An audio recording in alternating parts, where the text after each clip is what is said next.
According to how it's defined in biological terms, evolution is the change in the characteristics of a species over several generations and relies on the process of natural selection. Unfortunately, I don't have several generations to sacrifice in order to change. This needs to happen over the course of 2 weeks. I am the natural selection, and the only one who can make this happen. There is a storm on the horizon. I have 4 shows back to back, and it all kicks off next week at Steel City Comic-Con in Monroeville, Pennsylvania.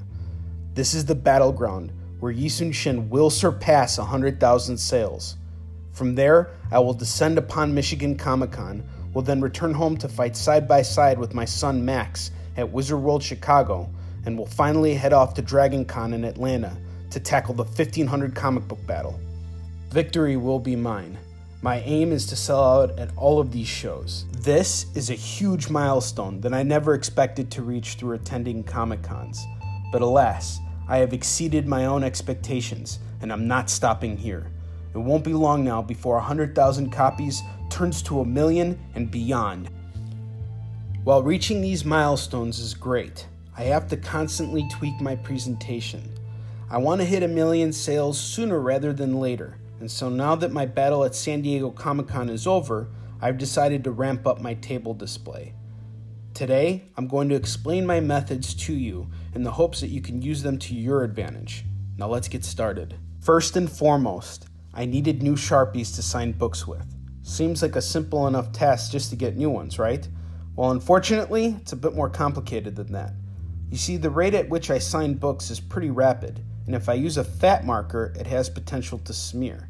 I need a marker that can dry as rapidly as I write with it, and it needs to be the right width. It can't be too fat, and it can't be too skinny either, because then it'll run out of ink too quickly. The brain trust at Sharpie, under the wise counsel of their parent company, Sanford LP, decided that they wanted to make my life more challenging. And so they discontinued my Sharpie pens, the extra fine line, which now goes for an obscene amount of money on eBay. Now they only manufacture fine markers, which are too fat, and the ultra fine line, which are too thin. So now I had to go to an art store to find the right type of marker. Fortunately, the fine folks at Blick Art Materials were able to quickly help me find a different brand marker that closely matches the extra fine Sharpies that are now out of production. My new weapon of choice is the Staedtler Permanent Lumocolor F. It's dry, it's safe, and it's affordable. These new markers are much more durable than any Sharpie marker I've ever used. However, they need a millisecond longer to dry, but I can work with that. Now to focus on my setup. Prior to making any changes, we need to examine the current setup. Back in June, when my son Max and I took on Wisconsin Comic-Con, I arrived at the show only to discover that my acrylic, L-shaped display for the Stan Lee forward to YI SOON SHIN had broken again. These displays cost me $30, and I have to replace them at least once or twice a year. And if another accident occurs in transit, it could happen again. The forward itself is an attention grabber, and I need it on display. Therefore, I decided to defer to the brilliant minds at Prismatech in Northbrook, Illinois. These guys are responsible for printing and assembling all of my displays. They do incredible work for a fair rate. Their solution to this particular problem was to reprint the forward on composite aluminum. Imagine 2 thin sheets of aluminum pressed together against a sheet of hard plastic. And the best part is that it's no longer L-shaped. Because of the bendable stand that Prismatech put on the back, I can now lay this display flat when traveling. Not only that, the display itself is bigger and far more visible, half the weight and virtually indestructible next to acrylic. Now let's go back to the setup and look at my tablecloth. I've been using this thing since 2011. It has served its purpose well throughout the years, but now it's worn out and the colors are muted.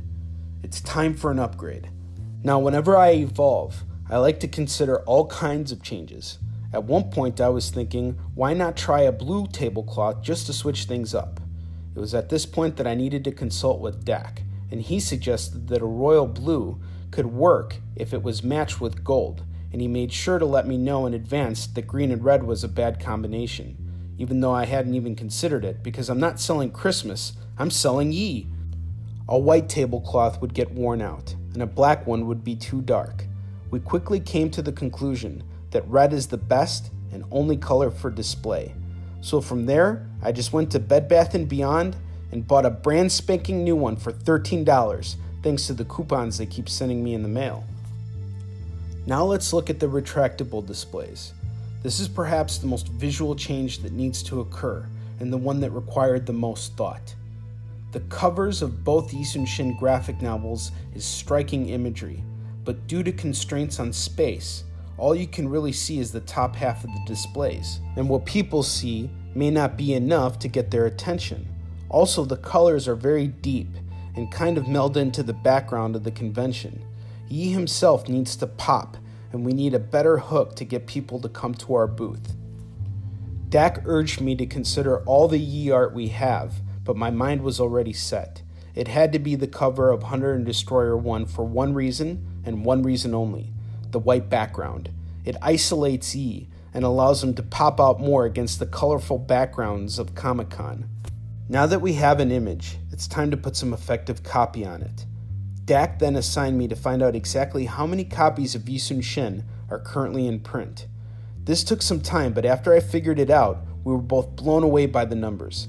Even though we haven't sold over 250,000 books yet, there are that many copies in print, and sooner rather than later, we're going to hit that number and surpass it. Plus, it looks impressive because, let's face it, it is. The next part was a no-brainer.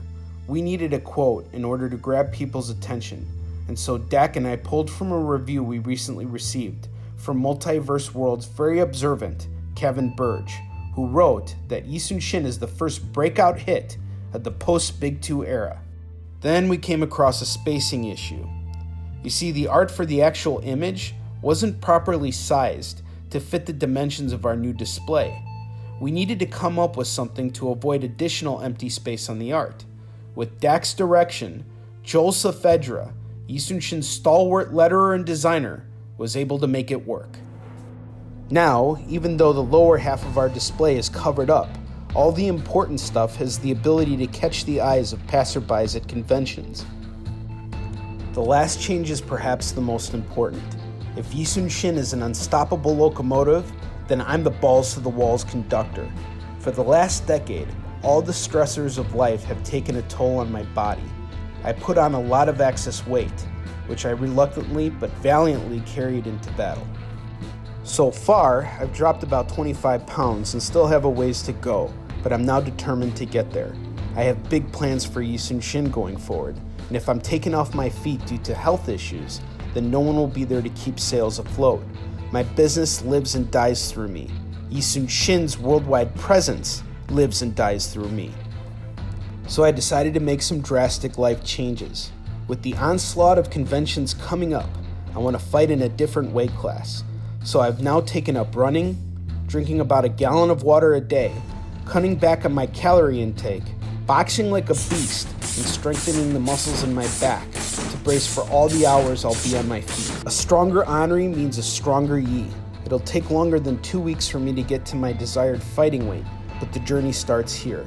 A new way of life begins for me and for Yi, and to celebrate that, I got special work shirts, which is the final component of my evolution. The real culprit for this is my good friend and artist extraordinaire, Tom Kelly. Good old Tom and many other people have often lamented about how much they hate seeing me in a collared shirt underneath the awesome YI SOON SHIN t-shirt. Many besides Tom have urged me to ditch it, but I embraced it because it made me feel stronger. Plus, I can't appear at conventions wearing just a t-shirt. I built my rep on dressing professionally, and my dress code, not anybody else's, is a collared shirt. So now I'm having one made just for me. There are still some adjustments to be made on the new setup, but I'll get there in time for Steel City Comic-Con next week. One way or another, YI SOON SHIN is going to surpass 100,000 sales. Next week, the post-Big 2 era will be ushered in with a vengeance as YI SOON SHIN reaches a new milestone at a new show, and I have no idea how any of it will pan out. Will we sell out? Will we actually hit 100,000 sales? What are you asking me for? Keep your fingers crossed tight, and be sure to tune in for the next daring episode of Onward with Onrie. To victory!